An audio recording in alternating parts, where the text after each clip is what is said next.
श्रीमद्भागवत महापुराण प्रथम स्कंद अध्याय क्रमांक 17। महाराज परीक्षित द्वारा कलयुग का दमन। अथ सप्तदशोऽध्यायः। सूत उवाच।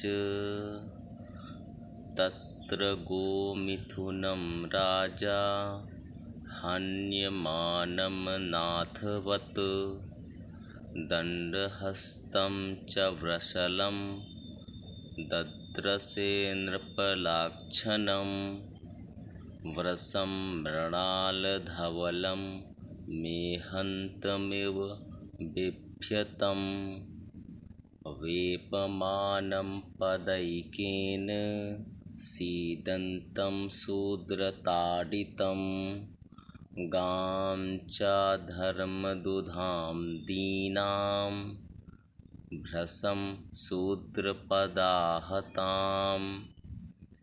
विवत्सां साश्रुवदनां क्षामां यवसमीक्षितीं पप्रच्छ रथमारूढः कार्तस्वरपरिच्छदं मेघगम्भीरया वाचा समारोपितकार्मुकः कस्त्वं मच्छरणे लोके बलाद्धंस्य बलान् बली नरदेवोऽसि वेषेण नटवत्कर्मणा द्विजः यस्त्वं कृष्णे गते दूरं सहगाण्डीवधन्वना शोच्योऽस्य शोच्यान् रहसि प्रहरन् वधमर्हसि त्वं वा मृणालधवलः पादैर्न्यूनः पदाचरन् वृषरूपेण किं कश्चिद्देवो नः परिखेदयन् न जातु पौरवेन्द्राणां दोर्दण्डपरिरम्भिते भूतले नुपतन्त्यस्मिन् विना ते प्राणिनां शुचः।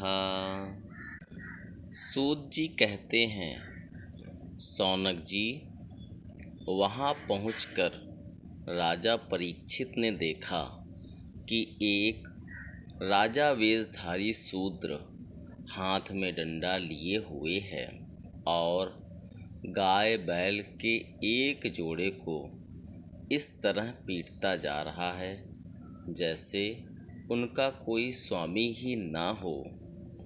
वह कमल तंतु के समान श्वेत रंग का बैल एक पैर से खड़ा काँप रहा था तथा शूद्र की ताड़ना से पीड़ित और भयभीत होकर मूत्र त्याग कर रहा था।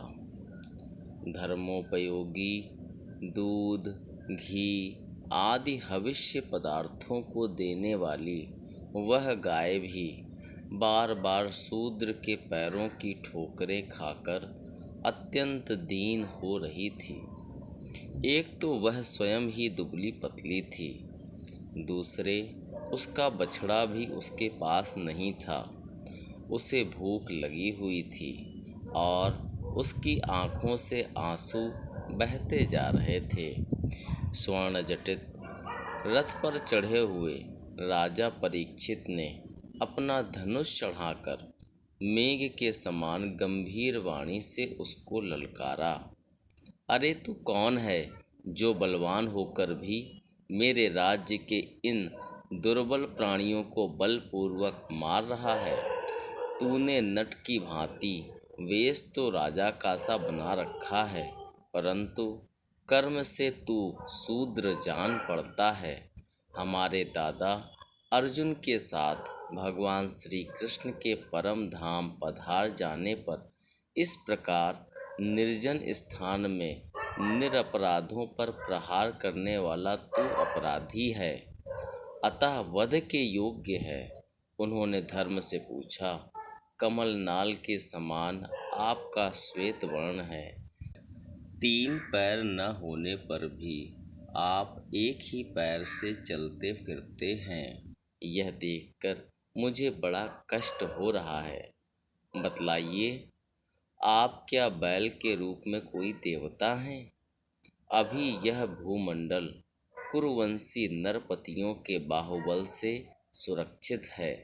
इसमें आपके सिवा और किसी प्राणी की आंखों से शोक के आंसू बहते मैंने नहीं देखे।